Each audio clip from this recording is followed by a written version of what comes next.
We hope you enjoy this story. Let's begin. Mike Thompson stood in his garage, methodically packing his fishing gear for the weekend trip. At 38, he still had the enthusiasm of a boy when it came to these outings with his high school buddies. 15 years as a postal worker had given him an appreciation for order, and it showed in the careful way he arranged his tackle box. He hummed contentedly, picking up his favorite fishing rod, a gleaming beauty Rachel had given him for their anniversary 3 years ago. The weight of it in his hands brought a smile to his face. It was moments like these, surrounded by the familiar scent of motor oil and grass clippings, that Mike felt truly at peace. The garage door was slightly ajar, letting in a warm breeze and, unknowingly to Mike, creating an unintended audio channel to the kitchen. As he reached for his cooler, Rachel's voice drifted clearly from the house. "He's gone for the weekend. You can come over for a wild night." Mike's hand froze on the cooler's handle. The words hung in the air, as tangible as the fishing lures scattered across his workbench. For a moment, he thought he must have misheard. Rachel, his wife of 12 years, couldn't possibly. But as the implications of what he'd heard sank in, Mike's mind began racing, connecting dots he'd subconsciously noticed but dismissed over the past few months.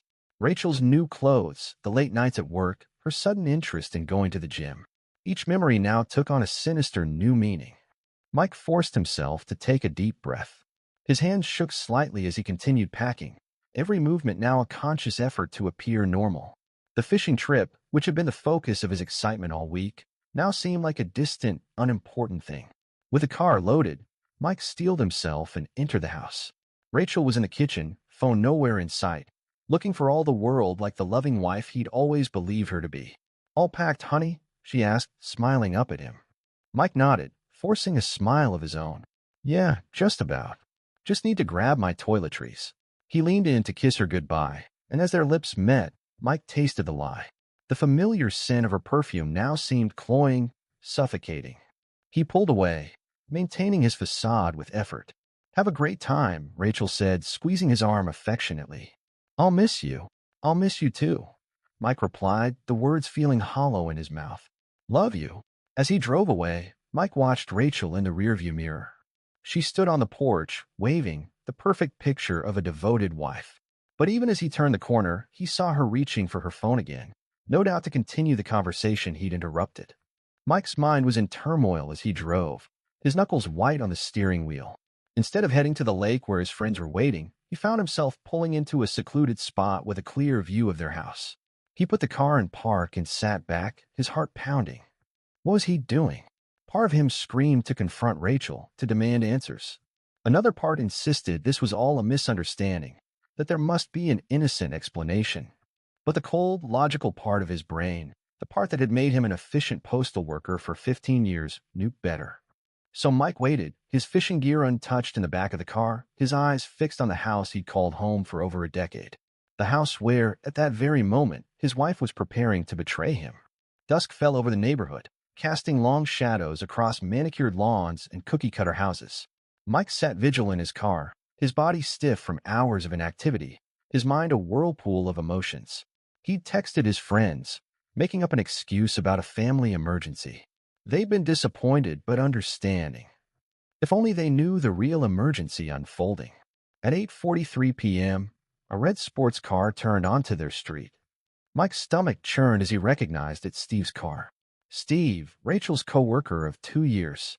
Steve, who'd been to their barbecues, who'd complimented Mike on his grilling skills. Steve, who was now confidently approaching the front door of Mike's house to sleep with Mike's wife. With shaking hands, Mike pulled out his phone and started recording. The porch light illuminated Steve's face clearly as Rachel opened the door, the two of them exchanging a brief hug before Steve disappeared inside. Mike zoomed in, making sure to capture every detail. He felt sick, but he kept recording. As the night wore on, Mike documented the telling dance of lights in the house. At 9:15 p.m., the living room lights dimmed. Mike imagined them sitting on a couch he and Rachel had picked out together, sharing a bottle of wine, laughing at inside jokes. At 9:30 p.m., the bedroom lights came on. Mike's heart clenched. That was their bedroom, where he and Rachel had spent countless nights talking, laughing, making love. Now it was the scene of her betrayal. Throughout the night, the bathroom light flicked on and off periodically. Each time it did, It felt like a dagger to Mike's heart. He remained resolutely in his car, fighting waves of nausea and the overwhelming urge to storm into the house and confront them. At 11:52 p.m., movement in the backyard caught Mike's attention. His breath caught in his throat as he saw Rachel and Steve making their way to the hot tub. The hot tub Mike had installed as a surprise for their 10th anniversary. He zoomed in with his phone, his hands steady despite the turmoil in his heart, capturing damning evidence of their intimacy. As the night wore on, Mike battled exhaustion and conflicting emotions. Part of him wanted to close his eyes, to pretend this was all a bad dream. But he knew the importance of what he was doing.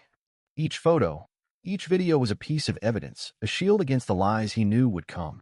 At some point, despite his best efforts, Mike dozed off. He jolted awake at 5:17 a.m., momentarily disoriented. Then he saw Steve's furtive exit from the house, and reality came crashing back. Mike raised his phone, recording Steve's walk of shame back to his red sports car. As Steve drove away, Mike sat in his car, feeling hollow. The night's vigil had left him drained, both physically and emotionally. But as the first rays of sunlight began to peek over the horizon, a new emotion began to take root in Mike's heart. It wasn't just sadness or betrayal anymore. It was determination. Determination to protect himself, to seek justice, to take control of the situation Rachel had thrust upon him. With a deep breath, Mike started his car. He had a long drive ahead of him, both literally and figuratively. But for now, he had a fishing trip to fake and evidence to secure. Sunday evening found Mike pulling into his driveway, his fishing gear untouched, his mind a battleground of emotions. As he cut the engine, he saw Rachel come out onto the porch, a smile on her face that now seemed like a grotesque mask to Mike. "Hey, honey," she called, walking over to greet him with a hug. "How was the trip?" As Rachel's arms encircled him, Mike caught the faint scent of an unfamiliar cologne clinging to her skin. His stomach turned, but he managed to return the hug, forcing a tired smile. "It was good," he lied, the words tasting bitter on his tongue. "Caught a few nice ones. How about you? Have a quiet weekend." Rachel nodded, tucking a strand of hair behind her ear, a gesture Mike now recognized as a tell when she was lying. "Oh, just caught up on some reading, did a bit of cleaning. Nothing exciting."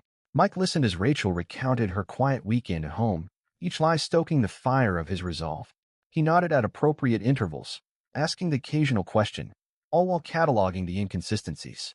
There was a wine glass in the sink, though Rachel claimed she hadn't had a drink. The hot tub cover was slightly askew, despite Rachel insisting she hadn't used it. That night, as they lay in bed, Mike found himself unable to sleep. The weight of Rachel's betrayal pressed down on him, made all the more unbearable by her peaceful breathing beside him. In the dark, with only the soft glow of the alarm clock for company, Mike began to plan. He started a mental log of Rachel's activities, noting times, dates, and coincidences with Steve's schedule. Tomorrow, he'd start documenting everything. He'd need evidence, cold, hard facts that couldn't be denied or explained away. Over the next week, Mike threw himself into his plan with the same meticulous attention to detail that made him an excellent postal worker. He volunteered for overtime shifts, explaining to Rachel that it was for a special surprise. Her eyes had lit up at that, and Mike had to swallow back a surge of bitterness. If only she knew.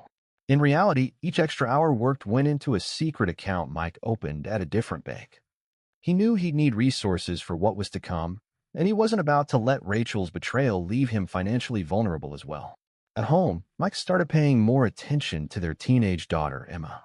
He noticed her confusion at Rachel's frequent absences, the hurt in her eyes when her mother missed another soccer game. Mike's heart ached for Emma, caught in the crossfire of her mother's selfishness. He began building a stronger bond with Emma, helping with her homework and really listening when she talked about her day. They started having dinner together on the nights Rachel was working late, and Mike found himself treasuring these moments of genuine connection amidst the turmoil of his crumbling marriage. All the while, Mike carefully maintained his routine, giving Rachel no reason to suspect he knew about her infidelity. He kissed her goodbye in the mornings, asked about her day in the evenings, even initiated sex occasionally to avoid raising suspicion. Each act felt like a betrayal of his own integrity, but Mike knew it was necessary. He was building a case, gathering evidence, preparing for the storm to come. In quiet moments, when the weight of his knowledge threatened to overwhelm him, Mike reminded himself of what was at stake. This wasn't just about him and Rachel anymore. It was about Emma, about their future, about justice. And so, despite the pain, despite the anger and betrayal churning inside him, Mike pressed on. He documented credit card statements showing Rachel's unusual purchases, lingerie she never wore for him, expensive restaurants she'd never mentioned. He created a secure email account to communicate with a divorce lawyer, laying out his situation in clear, unemotional terms. Mike spent hours researching Pennsylvania divorce laws, understanding the impact of infidelity on settlements. He was determined to be prepared to protect himself and Emma from the fallout of Rachel's actions. As the days turned into weeks, Mike's plan took shape. He was no longer just Mike Thompson, unsuspecting husband and devoted father. He was becoming something else, a man with a mission, a silent storm gathering strength, preparing to unleash justice on those who had wronged him. The calm before the storm was coming to an end. Soon, very soon, Rachel would learn the consequences of her actions, and Mike would be ready. Mike Thompson's life had become a carefully orchestrated performance. To the outside world, he was still the same dependable postal worker, loving husband, and devoted father. But behind the facade, a storm was brewing. Over the next month, Mike transformed into a silent detective in his own home. He noted Rachel's patterns with the precision of a scientist observing a specimen. Late nights at work conveniently fell on Tuesdays and Thursdays. Girls' nights out suspiciously coincided with the evenings when Steve's wife Sarah had her book club meetings. Mike's hands shook slightly as he installed a hidden camera in their living room. The new digital photo frame seemed innocuous enough, a thoughtful gift for Rachel to display their family photos. She had no idea that it was capturing her betrayal in high definition. The first time Mike watched footage of Rachel and Steve together in his own home, he felt physically ill. There they were, laughing on the couch he and Rachel had picked out together, sharing wine from the glasses they'd received as a wedding gift. The evidence was undeniable. Each video clipped another nail in the coffin of his marriage. In a twist of fate that Mike found grimly ironic, he found himself befriending Sarah, Steve's wife. Under the pretense of planning a surprise anniversary party for Rachel, Mike reached out to the unsuspecting woman. "Steve talks about you all the time," Sarah gushed over coffee one afternoon. "He says you're the best thing that ever happened to him." Mike nodded, forcing a smile as guilt gnawed at his insides. He was about to shatter this woman's world, just as his had been shattered. But the alternative, letting her live in blissful ignorance while her husband made a fool of her, seemed even crueler. At home, Mike noticed the toll Rachel's deception was taking on their daughter, Emma. The teenager's confusion was palpable, her hurt evident in the slump of her shoulders and the furrow of her brow. "Mom's been working so hard lately," Emma mentioned offhandedly one evening as Mike helped her with her math homework. "I hardly see her anymore." Mike's heart clenched. He wanted to tell Emma the truth, to protect her from the pain that was coming. Instead, he simply nodded and changed the subject. Later that week, while tidying up Emma's room, Mike found a report card tucked away in a drawer. Rachel's signature was conspicuously absent, the form forgotten in her web of lies and distractions. Determined to be the stable presence Emma needed, Mike intensified his bonding efforts with his daughter. He attended every one of her soccer games, noting with a mixture of sadness and anger Rachel's frequent absences. They started a tradition of Sunday morning hikes, giving Mike precious insight into Emma's thoughts and feelings. During one such hike, as they paused to admire a particularly beautiful vista, Emma turned to Mike with a vulnerability that made her seem much younger than her 15 years. "Dad," she said hesitantly, "is everything okay with you and Mom?" Mike's heart raced. He wanted to spill everything, to unburden himself to his daughter. But he knew it wasn't fair to put that weight on her shoulders. "Not yet. We're just going through a bit of a rough patch, sweetie," he said, pulling her into a hug. "But I want you to know that no matter what happens, I'll always be here for you." As Emma nestled into his embrace, Mike felt a renewed sense of purpose. He wasn't just fighting for himself anymore. He was fighting for Emma, for her future, for her right to trust and believe in love. With careful deliberation, Mike reached out to Rachel's parents, Tom and Linda. Over a casual dinner, he expressed concern about Rachel's behavior, hinting at potential issues without revealing the full extent of his knowledge. "I'm probably overreacting," he said, watching their faces carefully. "But I thought you should know. Maybe you could keep an eye out at the anniversary party." Tom and Linda exchanged worried glances. Mike could see the seeds of doubt he planted taking root. He asked them not to confront Rachel, suggesting they observe for themselves at the upcoming celebration. They agreed, their concern for their daughter evident in their furrowed brows and quiet sighs. As the weeks passed, Mike consulted with his lawyer about custody options. He learned about Pennsylvania's preference for shared custody, but his lawyer assured him that his meticulous documentation of Rachel's behavior and his own involvement in Emma's life would work in his favor. Mike threw himself into subtly documenting his role as a father. He saved every receipt from school supply shopping trips, took countless photos at Emma's events, and kept a detailed log of the time he spent helping with homework and school projects. Each piece of evidence was another sandbag in a levee he was building to protect his and Emma's future. As Mike's case against Rachel grew stronger, so did the storm brewing on the horizon. The calm facade he presented to the world belied the tempest of emotions roiling beneath the surface. Soon, very soon, the gathering storm would break. And when it did, Mike would be ready. Mike stood in the kitchen, a calendar in his hand and a forced smile on his face. "I've been thinking," he said to Rachel, who was absently scrolling through her phone. "Our 15th anniversary is coming up. We should do something special." Rachel looked up, surprise evident in her eyes. "Oh, what did you have in mind?" "A party," Mike said, his voice brimming with an enthusiasm he didn't feel. "A big celebration with all our friends and family.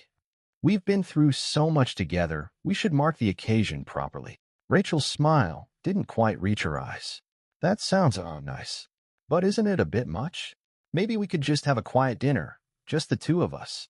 Mike shook his head, maintaining his cheerful facade. "Nonsense.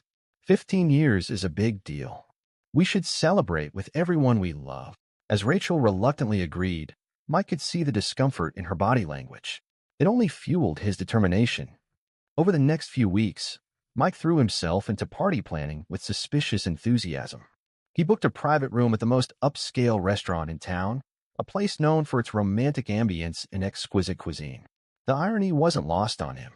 Invitations went out to family, friends, and coworkers, including Steve and Sarah.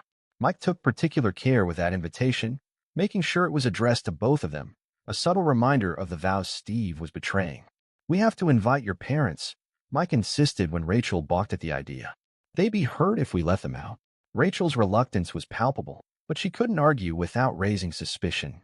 Mike watched as she forced a smile and nodded, adding her parents to the guest list.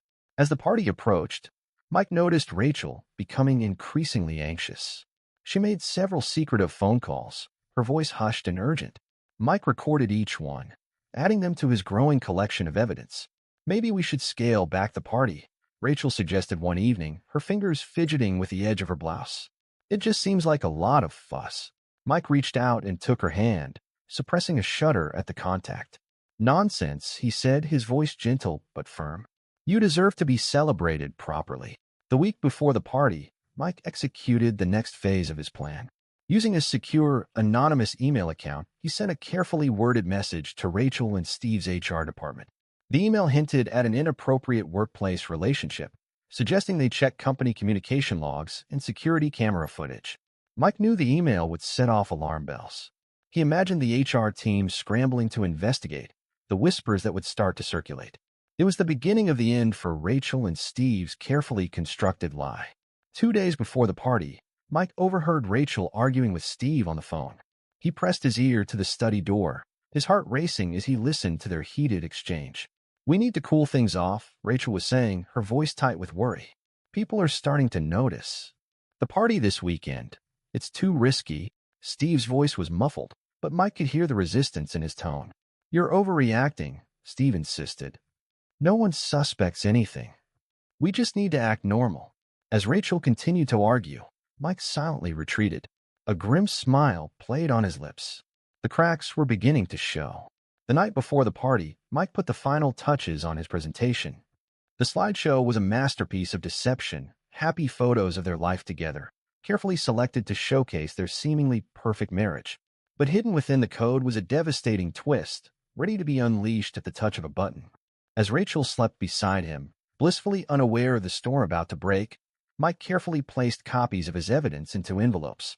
Each one was labeled with a name: Rachel's parents, Sarah, key friends, and colleagues. Tomorrow, their world would shatter, and Mike would be the one holding the hammer. The private room at Le Chateau buzzed with excitement. Soft lighting cast a warm glow over the elegantly set tables, and the gentle clink of champagne glasses filled the air.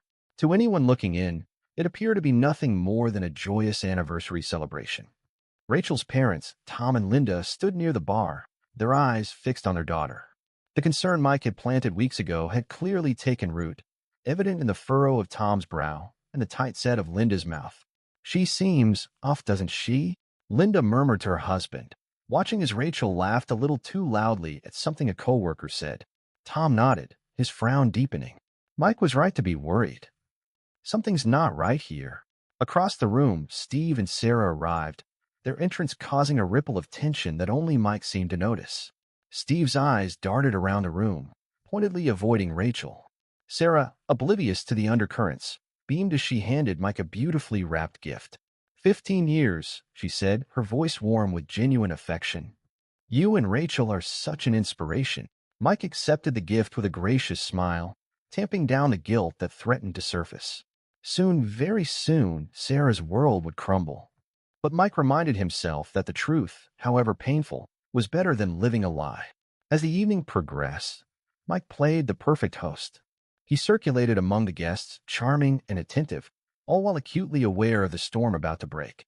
He noticed a few of Rachel's coworkers huddled in a corner, their whispers no doubt about the recent HR investigations. The trap was closing in. Midway through dinner, Mike stood, gently tapping his glass with a spoon. The room fell silent, all eyes turning to him.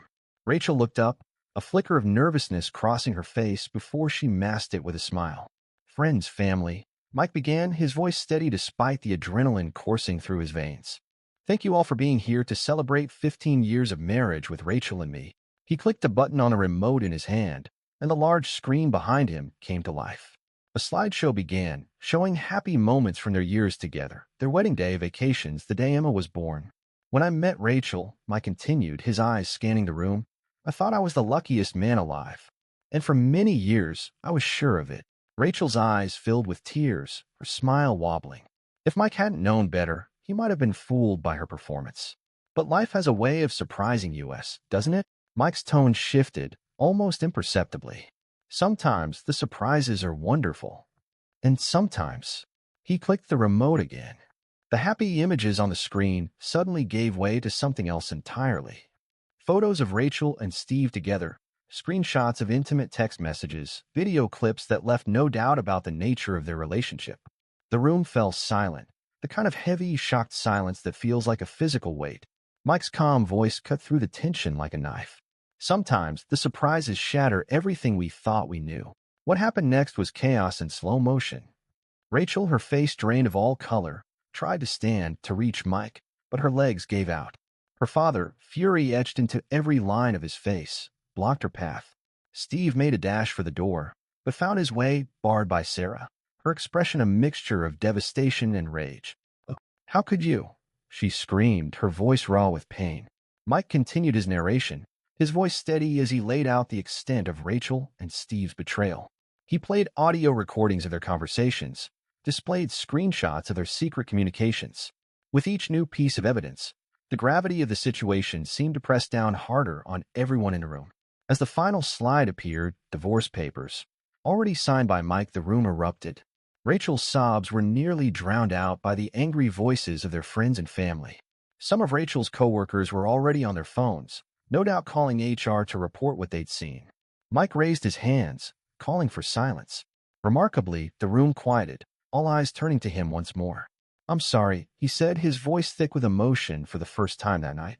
"I'm sorry to Sarah, and to Tom and Linda. I'm sorry you had to find out this way. But I couldn't let this deception continue." He took a deep breath, squaring his shoulders. "I'll be taking a leave of absence from work to focus on my daughter, Emma. I ask for your privacy and understanding in the coming weeks." As Mike made his way to the exit, he paused to hand envelopes to Rachel's parents and Sarah. "Everything you need to know is in here," he said quietly. "I'm truly sorry." The last thing Mike saw as he walked out of the restaurant was Rachel crumpling to the floor, her carefully constructed world shattering around her. He felt a moment of pity, quickly overwhelmed by a sense of justice served. As he stepped out into the cool night air, Mike took a deep breath. The storm had broken, the truth was out. Whatever came next, he was ready to face it head-on. The morning after the anniversary party, Mike Thompson sat at his kitchen table, a cup of coffee growing cold before him. The house was quiet, almost unnaturally so, as if the very walls were holding their breath in anticipation of the storm to come. He didn't have to wait long. His phone buzzed incessantly, a barrage of messages and missed calls from Rachel. Mike ignored them all. He had said his piece last night. Now it was time to weather the fallout. As the day wore on, reports began filtering in from friends and family. Rachel, it seemed, had launched a desperate smear campaign. She was telling anyone who would listen that Mike had been controlling and abusive throughout their marriage, that she had only sought comfort in Steve's arms because of Mike's cruelty. Mike listened to each account calmly, his face betraying no emotion. When the concerned callers finished, he would simply say, "I understand. I'll be sending you some information shortly." Then he would hang up and add another name to his list. By evening, Mike had emailed his meticulously gathered evidence to everyone in their inner circle.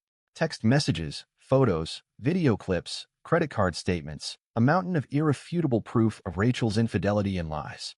The next morning, Mike walked into the offices of Patricia Reeves. The lawyer's reputation for ruthless efficiency preceded her, and Mike had to dip into his overtime savings to afford her services. But as he laid out his case, showing Patricia the evidence he'd gathered, he knew it was worth every penny. "Mr. Thompson," Patricia said, leaning back in her chair with a predatory smile, "I think we have a very strong case here. Rachel won't know what hit her." Meanwhile, across town, Rachel sat in her own lawyer's office, her face pale and drawn. She had spent the morning trying to delete incriminating emails and texts, only to realize with growing horror that Mike must have copies of everything. "I'm sorry, Mrs. Thompson," her lawyer said, his voice grave as he reviewed the evidence Mike had sent over. "But I'm afraid you have no leverage here. The infidelity is established beyond doubt, and Mr. Thompson has documented everything meticulously. We're going to have to advise you to settle."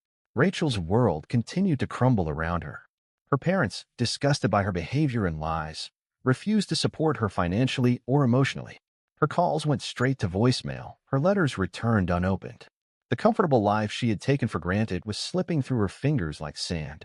At home, Mike faced a different battle. Emma, devastated by the revelations about her mother, had retreated into herself. She refused to speak to either parent, locking herself in her room for hours on end. Mike focused on being a stable presence, maintaining their routines as much as possible. He left meals outside Emma's door, kept her favorite snacks stocked in the pantry, and continued to drive her to and from school in silence. After a week of this, Mike made a decision. He reached out to Dr. Samantha Carter, a therapist specializing in adolescent trauma. "Emma's hurting," Mike explained during their initial consultation. "And as much as I want to, I know I can't fix this for her. She needs professional help." Dr. Carter nodded sympathetically. "You're doing the right thing, Mr. Thompson. Bringing Emma in for therapy is a crucial step in helping her process this trauma." Gradually, with Dr. Carter's help, Emma began to open up. She started joining Mike for meals again, and even initiated conversations about mundane topics like school and her friends. Mike cherished these moments, seeing them as small victories in the long battle ahead. Through it all, Mike continued to document every interaction meticulously. He kept a detailed log of all the time he spent with Emma, saved receipts for all expenses related to her care and activities, and recorded any attempts by Rachel to contact or manipulate their daughter. As the divorce proceedings began in earnest, Mike's evidence painted a clear and damning picture. Rachel's infidelity was established beyond any doubt, and Mike's role as the primary caregiver became evident through his extensive documentation. In the courtroom, Patricia Reeves argued convincingly for Mike to receive primary custody of Emma. "Your Honor," she said, her voice ringing with conviction, "Mr. Thompson has been the stable, consistent presence in Emma's life. While Mrs. Thompson was engaged in her affair, Mr. Thompson was attending parent-teacher conferences, helping with homework, and providing the emotional support Emma needed. It's clear that Emma's best interests lie in remaining primarily with her father." As Mike listened to Patricia lay out their case, he felt a mix of sadness and vindication. This wasn't the future he had envisioned when he married Rachel 15 years ago.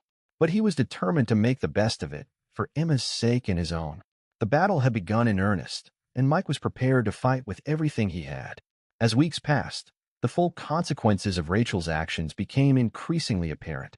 The comfortable life she had known, the respect she had enjoyed in their social circle, all of it crumbled like a sandcastle at high tide. Rachel's parents, Tom and Linda, once doting and ever present in their lives, now refused to even speak to their daughter. Rachel's desperate calls went straight to voicemail. Her tear-stained letters returned unopened. The pain of their rejection was a constant, gnawing ache in Rachel's chest. One afternoon, Rachel stood at her parents' front door, hand poised to knock. She could hear movement inside, knew they were home. But as minutes ticked by and her knocks went unanswered, the harsh reality of her situation truly sank in. She had lost not just her husband and daughter, but her entire support system. Steve, the man for whom Rachel had risked everything, proved to be as unreliable as Mike had always suspected. Pressured by his own impending divorce and the scandal that now surrounded him, Steve cut all ties with Rachel. His last text message to her was brief and cruel. "This is too much. Don't contact me again." Rachel read and reread the message, tears blurring her vision. She had thrown away 15 years of marriage, had hurt her daughter deeply, all for a man who abandoned her at the first sign of trouble. The workplace investigation, triggered by Mike's anonymous tip, concluded with devastating results. Both Rachel and Steve were fired for violating company policies. The HR manager's words still rang in Rachel's ears. "Your behavior has brought disgrace to this company. We have no choice but to terminate your employment, effective immediately." In their small town, news traveled fast. The scandal of Rachel and Steve's affair, coupled with the dramatic revelation at the anniversary party, made finding new employment nearly impossible. Whispers followed Rachel wherever she went, sidelong glances and abruptly ended conversations making it clear that she was now a pariah in the community she had once called home. Rachel faced financial ruin, unable to maintain the lifestyle she had grown accustomed to. The house she had shared with Mike was now solely his, the joint bank accounts frozen. She found herself staying in a cheap motel on the outskirts of town, the peeling wallpaper and musty smell a constant reminder of how far she had fallen. Meanwhile, Mike's unwavering focus on being the stable parent was paying off. Emma, still deeply hurt but slowly healing, had chosen to live primarily with her father. The court had acknowledged Mike's consistent presence in Emma's life, impressed by the meticulous records he had kept of his involvement in her day-to-day activities. During one of their therapy sessions, Emma had finally opened up about her feelings. "I'm still so angry at Mom," she admitted, her voice barely above a whisper. "But, Dad, he's been my rock through all of this. I don't know what I'd do without him." Dr. Carter nodded encouragingly. "It's okay to be angry, Emma. What your mother did has hurt you deeply. But it's good that you recognize your father's support. That stability is crucial for your healing process." The court's decision reflected this reality. Rachel's visitation rights were limited due to concerns about her stability. She was allowed supervised visits twice a month, a far cry from the daily presence she had once had in Emma's life. As the divorce neared finalization, Rachel made one last, desperate attempt to salvage what she had lost. Late one night, she appeared at Mike's door, her eyes red-rimmed and pleading. "Mike, please," she begged, her voice cracking with emotion. "I know I made a terrible mistake. But we can work through this, can't we? For Emma's sake, for the sake of our family."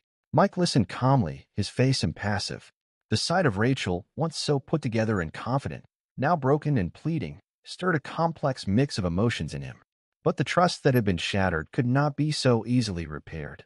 "I'm sorry, Rachel," he said, his voice firm but not unkind. "But what's done is done. There's no going back. Instead of trying to fix what can't be fixed, I think you should focus on rebuilding your relationship with Emma. She needs her mother, even if things can't be the way they were before." As Rachel's shoulders slumped in defeat, Mike felt a weight lift from his own. He had faced the storm head-on and had come out stronger on the other side. In the quiet moments between the legal battles and emotional upheavals, Mike focused on helping Emma navigate the complex emotions of their new reality. They had honest conversations about trust, forgiveness, and consequences. "Emma," Mike said one evening as they sat on the porch swing, "I want you to know that it's okay to still love your mom. What she did was wrong, and it's okay to be angry about that.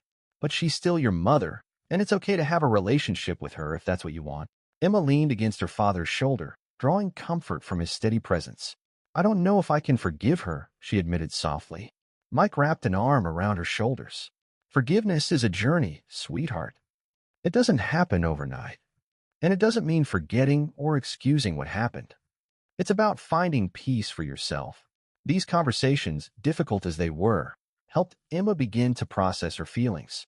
She started to see Mike not just as her father, but as someone of integrity and strength, a model for how to face adversity with grace and resilience.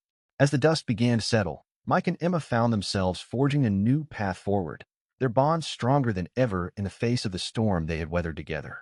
The day the divorce was finalized felt almost anticlimactic after the months of turmoil. Mike sat in the courtroom, his face a mask of calm as the judge read out the terms. Beside him, Patricia Reeves allowed herself a small, satisfied smile. In the matter of Thompson versus Thompson, the judge intoned, the court rules as follows. Primary custody of the minor child, Emma Thompson, is awarded to the father, Michael Thompson. Rachel Thompson is granted supervised visitation twice monthly. Mike's heart swelled with a mixture of relief and sadness. This was the outcome he had fought for, but he took no joy in Emma losing full access to her mother. The judge continued, furthermore, Rachel Thompson is ordered to pay child support in the amount of $800 per month. Mike heard Rachel's sharp intake of breath from across the courtroom. He knew this would be a significant financial strain given her current unemployment, but he also knew that Emma deserved that support. Finally, the family home is awarded to Michael Thompson to provide stability for the minor child. As the gavel fell, marking the official end of their marriage, Mike felt a chapter of his life closing. He turned to shake Patricia's hand, murmuring his thanks for her expert handling of the case. Outside the courthouse, Mike paused on the steps, taking a deep breath of the crisp autumn air. He had emerged victorious, but the victory felt hollow. The true challenge lay ahead, building a new life for himself and Emma from the ashes of the old. In the weeks that followed, Mike threw himself into securing their future. He used his share of the divorce settlement wisely, first paying off the remaining mortgage on the house. As he signed the final payment, he felt a weight lift from his shoulders. This house that had seen so much pain would now be a safe haven for him and Emma, free and clear. Next, he set up a college fund for Emma. Your future is important, he told her as he showed her the account statement. I want you to have every opportunity, no matter what. Emma's eyes had filled with tears, and she had hugged him tightly. These moments of connection, born from the shared pain they had endured, were precious to Mike. The rest of the settlement went into home improvements. Mike and Emma spent weekends painting walls, replacing old carpets with hardwood floors, and planting a small vegetable garden in the backyard. Each change, no matter how small, felt like a fresh start. At work, Mike's professionalism during the ordeal had not gone unnoticed. His supervisor called him into the office one afternoon, a rare occurrence that initially filled Mike with apprehension. Thompson, the supervisor said, leaning back in his chair, I've been impressed with how you've handled yourself these past months. Despite everything going on in your personal life, your work hasn't suffered. In fact, you've been one of our most reliable employees. Mike nodded, unsure where this was going. We've had a supervisory position open up, the supervisor continued. I'd like you to consider taking it. It comes with a pay raise, of course, and more flexible hours. Could be good for you and Emma. The promotion was unexpected but welcome. The flexible hours allowed Mike to be there for Emma in ways he couldn't before, attending her soccer games and school events without having to juggle his work schedule. More than that, Mike found satisfaction in mentoring younger postal workers. He saw a bit of his younger self in them and took pride in helping them navigate the ins and outs of the job. 2 years after the divorce, Mike heard through mutual friends about Rachel. She had moved to another state, starting over in a new city where her past was unknown. She had found entry-level work, slowly rebuilding her career from the ground up. Most surprisingly, Rachel was in therapy, working through the personal issues that had led to her infidelity. Mike felt a complex mix of emotions at this news, a lingering anger, yes, but also a glimmer of hope that Rachel was finally confronting her demons. Emma, now in college, had a complicated but improving relationship with her mother. They had bi-weekly phone calls, slowly rebuilding the trust that had been shattered. During school breaks, Emma would sometimes visit Rachel, their relationship evolving into a more adult dynamic. Despite his personal feelings about Rachel, Mike supported these interactions. He recognized Emma's need for both parents in her life, even if the family unit they had once known was gone forever. How was your visit with your mom? Mike would ask when Emma returned from these trips, keeping his tone neutral and supportive. Emma would usually shrug, a small smile playing on her lips. It was okay. Better than last time. We're working on it. As time passed, Mike found himself reflecting on the journey they had been through. One crisp autumn morning, as he and Emma prepared for a fishing trip, he realized something profound. He was happy. Not the naive, unquestioning happiness of his early marriage, but a deeper, hard-won contentment. He had emerged from the crucible of betrayal and divorce stronger, more confident in himself and his abilities. He had dated casually over the past couple of years, but found that his primary focus remained on his relationship with Emma and his own personal growth. As they drove to the lake, the same lake Mike had been headed to when he discovered Rachel's affair, he glanced at Emma in the passenger seat. She was no longer the hurt, confused teenager she had been during the divorce. She had grown into a strong, compassionate young woman, resilient in the face of adversity. They arrived at the lake just as the sun was peeking over the horizon, casting a golden glow across the calm water. Mike showed Emma how to bait her hook, his hands steady as he guided hers. "You know," he said as they cast their lines into the water, "I used to come here with my dad when I was about your age. He taught me everything I know about fishing." Emma smiled, a genuine, unguarded expression that warmed Mike's heart. "And now you're teaching me. It's like our family tradition." Mike nodded, his throat tight with emotion. "Yeah, it is. A new tradition for our new life." As they sat in comfortable silence, waiting for the fish to bite, Mike looked at his daughter. He saw the strong, compassionate young woman she was becoming and felt a profound sense of gratitude for the journey that had brought them here. The path had been difficult, fraught with pain and betrayal. But as the sun climbed higher in the sky, warming their faces and sparkling off the lake's surface, Mike knew that they had weathered the storm. They had emerged not unscathed, but stronger, wiser, and with a deep appreciation for the bond between them. In that moment, with his daughter by his side and the peaceful lake stretching out before them, Mike Thompson felt truly at peace. The silent storm had passed, and in its wake, a new day had dawned.